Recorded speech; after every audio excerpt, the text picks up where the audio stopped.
Thanks for joining me in this video. And in this episode, I want to share with you 6 key money tips that you, as a young person, should know. And if you're older, you wish you would have known these when you were younger. So stay tuned. All right, so there's tons of stuff that I wish I would have known when I was younger, or things that I would have done when I was younger. I might have known them, but I didn't do it. So in this case, I'm going to share with you some insights. So let's get started. If you're in high school, if you're in college, pay attention. Or if you're choosing a major, pay attention. We're going to cover some of these tips and insights. We're going to go pretty quick. So here they are. Number 1, save regularly. Do this with every pay cycle. So if you got a job, and it's coming in weekly, bi-weekly, monthly, make sure you're saving all the time. 20% is a good starting point. Put aside a portion for unexpected expenses and bigger expenses, or for retirement. When it comes to savings and savings rate, here's a little article from Value Penguin, or in other words, Lending Tree. American households had a median balance of, think about it, $5,300, or an average balance of $41.7 thousand in their bank accounts in 2019. So it's not a huge balance when you really think about it.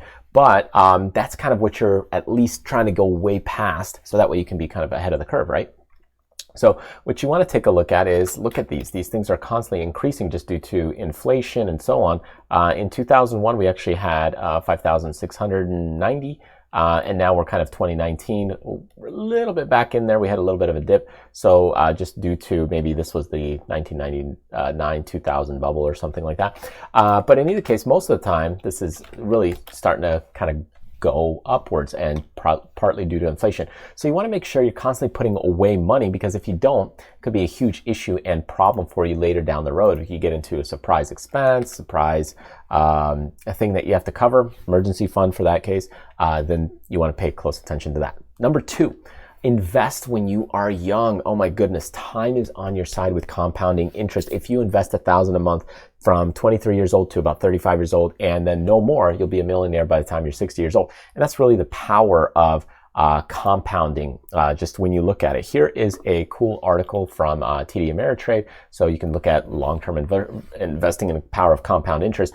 Really, I just want to point you to this graph. And when you look at it, here is the same range between 47 and 67. Okay, so that growth is the same, but the problem is at, when you start at 47, it stops right there. Whereas when you start at 21, you go to 41. Well, now you still have this whole part of your life to live, and that's where money starts making more on top of money. So think of it: if you make 1% on $1,000, okay, versus 1% on, let's say, $400,000, okay, it's a lot bigger sum. And that's what's happening here, is this snowball effect. So that's the power of compounding. So really understand this as you're kind of looking into this, because if you can start earlier, you're way better off. Okay, let's take a look at number 3, and that is self-control. Make a budget and follow it. Or if you don't have a budget, that's okay. Some cultures don't do a budget. It's just a simple rule. Like in the Russian culture, it's basically just don't spend money.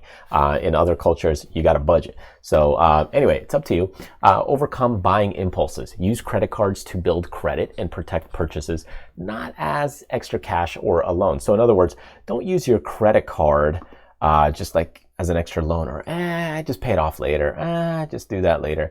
It's not what you want to do. So if you kind of look at what's going on here, you can see here's an article from CNBC. Consumers cough up about $5,400 a year on impulse purchases. This was in 2018 article, but you can see, a large part of this expenses is food. This is kind of the biggest expense as you take a look at this. But here's a few other big ones. So you basically got food and groceries, clothing, household, takeout, and shoes. So shoes, I wonder why. Right? Hopefully they're doing a lot of running. Anyways, my point is there's a lot of spending that just happens because people are buying on impulses, and a lot of that money is just wasted because, you can only wear one pair of shoes at a time, unless you're my daughter, who wears it on her hands and feet at the same time. But anyway, point being is there's a lot of money that's just spent on things that you could save money on if you're trying to watch your spending. Not saying you have to live super cheap on the cheap side, but watch your spending. Don't just do it on impulses, especially if you're trying to grow your nest egg and build kind of a future in the financial sense. All right, number 4, Be a smart buyer. Question your expenses, live below your means, and enjoy things moderately.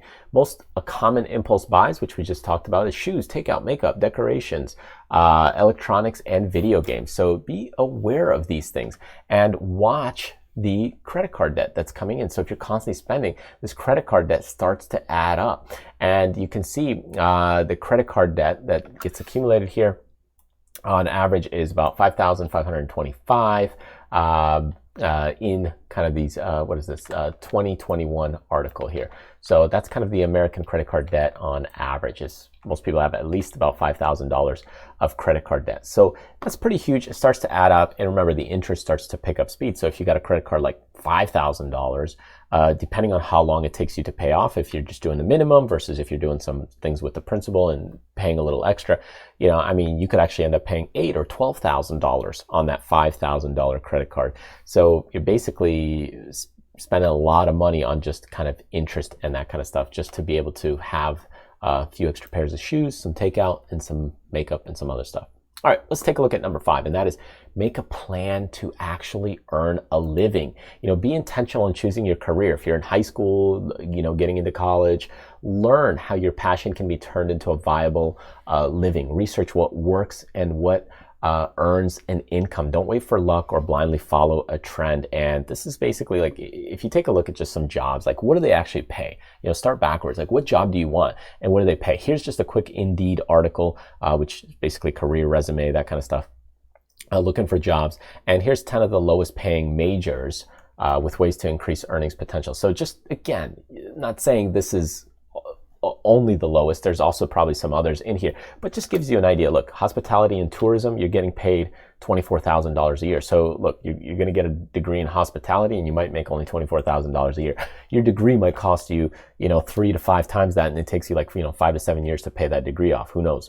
Theology and religion. Look, religion has its place, but it unfortunately doesn't usually make a lot of money, at least on average, from an average salary perspective. Design and applied arts. I did a lot of graphic design back when I was younger. We still do some from a business perspective, not as an individual. So when we hire designers, they're not getting paid, $500,000 a year. We're not hiring $500,000 a year designers. On average, if you look at it, that salary is around $49,000 a year. Visual arts, performing arts, again, $50,000 a year. As you start scrolling down, there are some that actually make okay, like if you're in the healthcare, you're making $100,000 a year. But the point is that if you're getting something like $24,000 or $30,000 a year from a degree, it starts to maybe not make sense to get that degree. You might be better off in a trade like plumbing, electrical, that kind of thing, and you might be way better off. So really understand your earning potential in the job or the field that you're interested in. So that's a key point. And a lot of people don't think about those things. They just kind of go with, hey, I like dance, I like theater.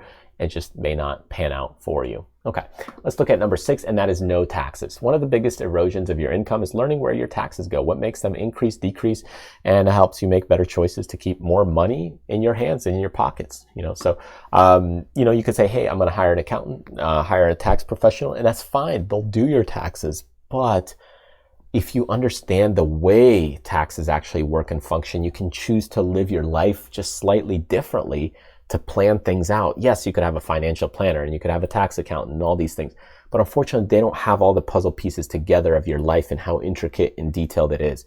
So if you can actually understand, I'm not saying you have to know all the legal things from the paperwork and filing. You just have to understand the functionality of it. You might not know how to do the filings, but you need to understand just the way it works and operates. So that way you could say, hey, I know and understand that I could invest my money into maybe a IRA retirement plan, and that way my money grows kind of tax-free. Or I know and understand that I could put my money in a tax-free savings account for my child for college and that kind of thing. So you start to understand these things, and then you could kind of use that in your life for the better future financially. And a lot of people don't get that that they try to really overwhelm themselves by really understanding all these things and wanting to be able to do it, and they get so overwhelmed. You don't have to know all the little details. That's what the accountants are for. They're going to take care of that. You just need to understand how to operate in that world. Say, oh, there's a student plan. Let me figure that out, and let me go ahead and create an investment plan for my kids for college. Or let me understand how this works, and let me go ahead and set that up.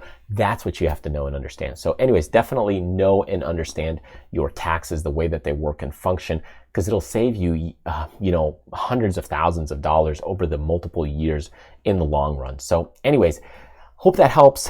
Thank you so much for joining me. Truly appreciate it. Hope you got a lot of great tips out of this. And I really wish I learned many of these things back when I was younger, and still learning some more of these things as you continue to learn and investigate and just constantly evolve on your knowledge, like the taxes side, like, hey, what thing makes sense for me as I get older here or there?